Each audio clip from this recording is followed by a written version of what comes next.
जय श्री राम। आपका बहुत बहुत स्वागत है। ममता बनर्जी की पार्टी में जबरदस्त लीकेज चल रही है और एक जगह से नहीं कई जगह से लीकेज चल रही है। सांसद, विधायक, पार्षद सब जो है पार्टी छोड़ने को तैयार बैठे हैं। एक एक करके इस्तीफे पर इस्तीफे हो रहे हैं। ममता बनर्जी रोकने की कोशिश कर रही है, मीटिंग करती हैं तो विधायक, पार्षद उल्टा उन्हीं की पार्टी को सुना देते हैं। विधायकों के साथ मीटिंग करती है तो अभिषेक बनर्जी को लताड़ पड़ जाती है, आईपैक पर सवाल उठ जाते हैं और विधायक जो पहले कभी बोलते नहीं थे वो खुलेआम जो है इनकी नीतियों पर सवाल उठाने लगते हैं। ममता बनर्जी यहाँ पार्षदों विधायकों से ही निपट रही थी पिछले कुछ दिनों में कि इधर सांसद अब झटका देने लगे हैं। सांसद लोकसभा के भी और राज्यसभा के भी, जिनमें सबसे आगे काकोली घोष है। काकोली घोष जिन्होंने पार्टी के सभी पदों से इस्तीफा दे दिया है। अभी उन्होंने अपने जिलाध्यक्ष पद से इस्तीफा दिया था। 12 साल से वो जिलाध्यक्ष थी, यानी कि संगठन के तौर पर वो अध्यक्ष थी और चुनाव की जिम्मेदारी उनके पास थी, लेकिन उन्होंने इस्तीफा दे दिया। उन्होंने कहा कि हम यहाँ पर सीटें हार गए हैं तो इसलिए मैं यहाँ से इस्तीफा दे रही हूँ। लेकिन उनकी नाराजगी तो उससे पहले की है, जो कि कल्याण बनर्जी से जुड़ती है। कल्याण बनर्जी को अभी चीफ व्हिप बनाया गया है, काकोली घोष को हटाया गया उस पद से। वो नाराज थी और कल्याण बनर्जी को लेकर कई सांसद पहले से नाराज है। महुआ मोइत्रा से झगड़ा हो चुका है और फिर से उन्हें बनाना, क्योंकि कल्याण बनर्जी भी इस वक्त ममता बनर्जी के काफी करीबी बने हुए हैं, क्योंकि इधर आईपैक के केस से लेकर SIR का केस, तरह तरह के केस सुप्रीम कोर्ट में कल्याण बनर्जी जाते हैं। वो भी एक वकील के तौर पर वहां पर रहते हैं। ममता बनर्जी से डायरेक्ट बातचीत उनकी चल रही है इन सब मामलों पर, तो उन्हें फिर से चीफ व्हिप बना दिया गया। काकोली घोष नाराज थी, पहली पार्टी की नीतियों से वो सहमत नहीं थी। अब जो है, क्योंकि अब हार गए हैं तो सबको बोलने का मौका मिल जाता है, एक आजादी सी मिल जाती है कि भाई ठीक है, अब यहाँ रह के भी कोई फायदा नहीं है, चुप रहकर क्या करें। अब ममता बनर्जी को आईना दिखाने का मौका मिल गया है, तो इसीलिए काकोली घोष भी अब विरोधी बगावती सुर अपना रही है, पार्टी के सभी पदों से इस्तीफा दे चुकी है।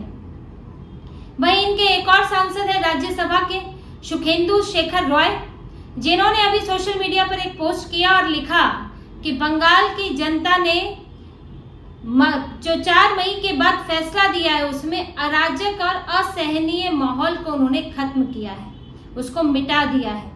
ये TMC के राज्यसभा सांसद का कहना है कि बंगाल की जनता ने माहौल बदल दिया, बहुत ही अराजक और असहनीय स्थिति थी, यानी कि TMC ने की हुई थी। अपनी ही पार्टी पर सवाल उठा दिया उन्होंने।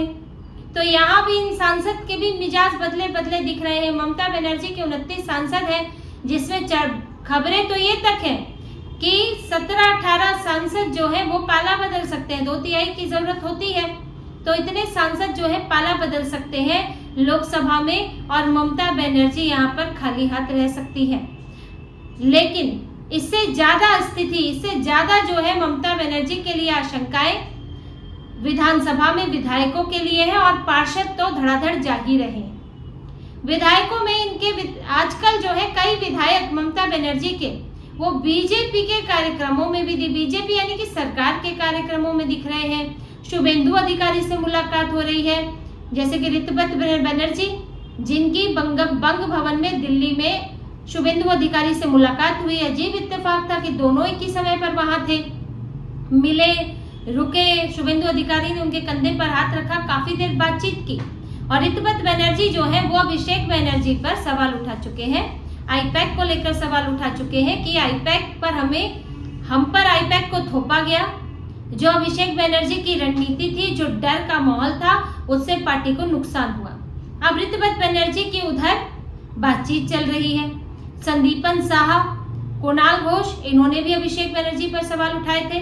संदीपन साहा और रितुपत बनर्जी ने अभी स्पीकर के कमरे में, विधानसभा में स्पीकर के कमरे में मुलाकातें की हैं। बीजेपी के साथ कुछ अलग से बातचीत हुई है। कुणाल घोष को एक अस्पताल की कल्याण बोर्ड समिति का हिस्सा बनाया गया है। तो ये दिख रहा है कि कैसे कैसे करीबी धीरे धीरे बढ़ रही है। वहीं 6 विधायक ममता बनर्जी के एक प्रशासनिक बैठक में शामिल हुए हैं, प्रशासकीय बैठक में शामिल हुए हैं। जैसे कि शुभेंदु अधिकारी ने कहा था कि हम ममता बनर्जी वाला हाल नहीं करेंगे। जो दूसरी पार्टियों के विधायक भी हैं वो भी सरकार का हिस्सा है, आखिर जनता ने उन्हें चुना है, तो हम उन्हें भी अपनी बैठकों में शामिल करेंगे जहां जरूरी होगा। ममता बनर्जी ने तो बिल्कुल दरकिनार किया हुआ था, हमें सरकार संबंधी बैठकों में, प्रशासनिक बैठकों में बुलाया नहीं जाता था।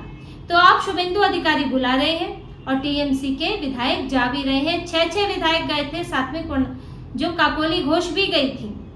तो इससे अंदाजा लग सकता है कि काकोली घोष के बगावती सुर, बीजेपी की बैठक यानी कि सरकार की बैठक और साथ में 6 विधायक, तो टीएमसी वालों का, ममता बनर्जी, अभिषेक बनर्जी की धड़कनें बढ़ेंगी कि कब कौन यहाँ से बगावत कर दे। 80 विधायक हैं, 40-50 चले गए तो फिर क्या स्थिति रहेगी। यहाँ तो दावे भी किए जा रहे हैं कि 50-50 विधायक कभी भी पाला बदल सकते हैं। फिर उधर पार्षदों तो पाला बदलना क्या, वो पार्टी छोड़ चुके हैं। 100 से ज्यादा पार्षद इस्तीफा दे चुके हैं। इस वक्त सबसे बुरा हाल ममता बनर्जी की पार्टी का वही है, नगर पालिकाओं में, परिषद में, जहां से पार्षद छोड़कर जा रहे हैं। इसमें कोलकाता से डायमंड हार्बर, जो कि अभिषेक बनर्जी का गढ़ बताया जाता है और जहां फाल्टा के चुनाव में इनका उम्मीदवार ही भाग गया, वहां से जा रहे हैं, हाली शहर से जा रहे हैं। कई जगहों से पार्षद जो है वो टीएमसी छोड़ चुके हैं एक साथ। अगर 35 है तो 30 के 30 चले गए, कहीं 16 है तो 8 के 8 चले गए। तो एक साथ कई पार्षद छोड़ रहे हैं और स्थिति ये हो रही है कि कहीं कहीं पर नगर पालिका भंग भी हो रही है, क्योंकि पार्षदों ने पार्टी बदली। अब वो चाहे तो एक पावर रहती है कि जिससे भंग करके फिर से चुनाव हो सकता है, तो मेयर बदल सकता है। तो ये स्थितियां ममता बनर्जी की पार्टी के साथ चल रही है। इनको अपनी पार्टी को समेटना ही मुश्किल हो रहा है और सबसे ज्यादा गाज जो गिर रही है वो अभिषेक बनर्जी और आईपैक पर। कई नेता हैं जो ये बात कह चुके हैं, पार्षद तक कह चुके हैं। पार्षदों का कहना है कि यह आईपैक का तो था ही, इधर भी आईपैक घुसा हुआ था, लेकिन वहां समस्या ये थी कि नगर पालिका को पुलिस चला रही थी। अगर हम, कुछ पार्षदों ने बयान दिए हैं, अगर हम भ्रष्टाचार की शिकायत करें तो पुलिस वाले हमें तंग करने लगते थे। अब समझिए, टीएमसी के पार्षद वो अगर भ्रष्टाचार की शिकायत कर रहे हैं तो पुलिस वाले उन्हें ही तंग कर रहे कि चुप बैठो। नगर पालिका को पुलिस चला रही थी, ना कि चेयरमैन चला रहे थे। हमने कई बार शिकायत भी की, लेकिन उसका कोई नतीजा नहीं निकलता था, क्योंकि पुलिस को जो आदेश मिले हैं वो कहाँ से मिले, वो ऊपर से मिले हैं कि भ्रष्टाचार पर चुप रहो, अपराध पर चुप रहो। अब इनके डीसीपी शांतनु सिन्हा, जिनके संबंध सोना पप्पू जैसे कुख्यात अपराधी से पाए गए हैं।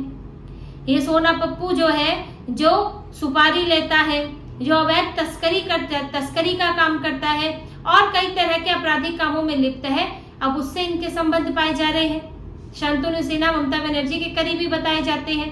तो कहां तक ये पूरा इनका भ्रष्टाचार का कारोबार फैला हुआ था। अब उसको दबाने के लिए ये अपने ही नेताओं को दबा रहे थे। अब उनका कहना था हम तो काम ही नहीं कर पा रहे थे इस कारण, अब वो पार्टी छोड़ रहे हैं। इसी तरह से काकोली घोष ने आईपैक को लेकर बोला कि ये जो आईपैक में जो बच्चे लगाए गए थे, उन्होंने हम पर बहुत ज्यादा दबाव बनाया। राजनीति कैसे करनी है, क्या बोलना है, नहीं बोलना है, वो बच्चे हमें बताते थे। अब आईपैक में काम करने वाले छोटी उम्र के ही होंगे, 25 से 30 साल के बीच में होंगे, काम करने के लिए रखे होंगे। वॉलंटियर्स नहीं, वो तो एम्प्लॉय है। तो वो लोग, अब उनको जिम्मेदारी दी जाती है, फलाना सांसद से ये कहना है, ये रणनीति बनेगी। और विधायक के और सांसद के, यहाँ तक कि विधायकों और सांसदों के दफ्तर में आईपैक के 2-3 लोग बैठा करते थे। ये तक खबरें पहले भी आई थी, अब भी बताया जा रहा है कि जानबूझकर बैठाए गए थे। कि एक तो होता है कि नेता खुद बैठेगा, सांसद बैठेगा, विधायक बैठेगा, उसके अपने लोग वहां पर रहते हैं, अपनी टीम भी रहती है, लेकिन यहाँ एक आईपैक की टीम भी रहेगी, 2-3 लोग वहां रहेंगे। ये एक तरह से नजर रखने का काम भी करते थे कि कहीं ममता बनर्जी के खिलाफ ही तो कोई कॉन्स्पिरेसी नहीं हो रही है। फिर दूसरा, ये इनके अनुसार पार्टी के नेता चलते थे, उनको क्या रणनीति अपनानी है, कहाँ पे क्या करना है, कितनी रैली सभा करनी है, सब आईपैक तय करता था। तो आईपैक घुसा हुआ था। अगर सांसद विधायक को कुछ अच्छा नहीं भी लगेगा तो भी उन्हें करना पड़ेगा, वरना शिकायत हो जाएगी ममता बनर्जी से, अभिषेक बनर्जी से, फिर क्लास लग जाएगी। अब ये बात तो खुद काकोली घोष बोल रही है, ये बात तो कुणाल घोष बोल चुके हैं। यहाँ पर जो इनके रिजू दत्ता वो तक बोल चुके हैं। और अभिषेक बनर्जी के तौर तरीकों पर तो सवाल उठ ही रहे हैं। यहाँ तक बात आ रही है कि अब जितने भ्रष्टाचार के मामले आ रहे हैं, उससे पार्टी की छवि बुरी तरह खराब हुई है। तो ममता बनर्जी सिर्फ चुनाव नहीं हारी है, बल्कि अपनी पार्टी हार चुकी है, अपने नेता हार चुकी है और अब उनके लिए संभालना मुश्किल हो रहा है। बैठकों में ये तक कह रही है जिसे जाना है जाओ, मैं पार्टी को खुद मजबूत कर लूंगी, फिर से खड़ी कर लूंगी। अब जाना है जाओ तो बोलना ही पड़ेगा, क्योंकि आपके कहने से कोई रुक नहीं रहा है। यहाँ तो बीजेपी ने अभी सदस्यता बंद की हुई है, वरना तो कई जो है शामिल हो जाते। तो ये स्थितियां इस वक्त है। और दूसरी तरफ एक तरफ नेता जा रहे हैं, दूसरी तरफ छापे पड़ रहे हैं। अभिषेक बनर्जी के घर पर छापा, कुछ उनके लैपटॉप वगैरह भी उठाकर ले गई पुलिस। उनके घर पर उनकी कंपनी से जुड़ी संपत्तियों पर नोटिस जारी हुआ है। उनसे दस्तावेज मांगे जा रहे हैं कि आपने नक्शा पास कराया था कि नहीं कराया था, और दूसरे दस्तावेज जब आपने एक्सटेंशन किया, किसी बिल्डिंग को और बढ़ाया, क्या उसका नक्शा पास कराया था, क्या उसके लिए परमिशन ली थी। नोटिस चस्पा हो गए, जवाब नहीं दिया गया तो बुलडोजर चल जाएगा। ऊपर से कई घोटालों में नाम है, शिक्षक भर्ती घोटाला, कोयला घोटाला, सब में इनके नेता फंस रहे हैं। अभिषेक बनर्जी का नाम आ रहा है। ममता बनर्जी के नेताओं के घर से सोने का तहखाना मिल रहा है। शमीम अहमद के घर पर नीचे बेसमेंट में सोने का बेड, सोने की अलमारी, सोने की कुर्सी, अवैध पैसे से बनाया हुआ ये इनका साम्राज्य दिख रहा है। तो ये पुलिस एक्शन भी इनके लिए एक मुसीबत बन गया है। टीएमसी के कई दफ्तर तोड़ दिए गए हैं, क्योंकि इलीगल तरीके से कहीं निजी जमीन पर कब्जा करके, कहीं सरकारी जमीन पर कब्जा करके बने थे। तो अभी कई संकटों के बीच में ममता बनर्जी है, जो बार बार बीजेपी पर आरोप लगा रही थी कि चुनाव ठीक से नहीं, ये चुनाव जो है वो ठीक से नहीं हुआ और चुनाव आयोग की वजह से ये जीते। सुप्रीम कोर्ट में एसआईआर के खिलाफ गई थी, एसआईआर में भी झटका लग गया। सुप्रीम कोर्ट ने कह दिया कि एसआईआर बिल्कुल सही है। चुनाव आयोग ने अपने अधिकारों के भीतर, अपने कानूनी दायरों के भीतर ही काम किया है और एसआईआर को रोकना नहीं चाहिए। सुप्रीम कोर्ट ने भी झटका दे दिया है, क्योंकि ये मामला कब से लटका हुआ था। चुनाव हो गए, नतीजा आ गया, एसआईआर पर वैसे ही चल रही है। तो अब इसे विराम देते हुए सुप्रीम कोर्ट ने कहा कि एसआईआर पूरी तरह से वैध है। ममता बनर्जी के पास अब वैसे भी कोई रास्ता नहीं बचा, अब तो चुनाव भी हार चुकी है। लेकिन सुप्रीम कोर्ट का आधार भी खत्म हो गया। सुप्रीम कोर्ट में अगर आ जाता कुछ भी बयान ऐसा, तो ममता बनर्जी, कोई भी नकारात्मक बयान होता तो ममता बनर्जी उसका पूरा इस्तेमाल करती।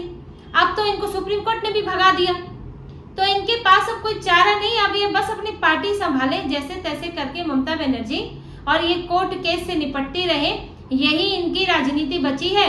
अब इसी में इतना उलझ कर रह गई है कि आगे का ये क्या ही करेंगी, क्या रणनीति बनाएंगी।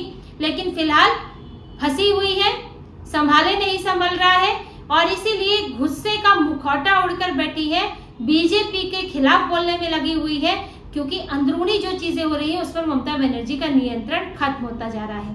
तो इसी तरह की और खबरें और विश्लेषण आपके लिए लाते रहेंगे। हमसे जुड़े रहिए, सब्सक्राइब कीजिए, कमेंट कीजिए। बहुत बहुत धन्यवाद। जय श्री राम।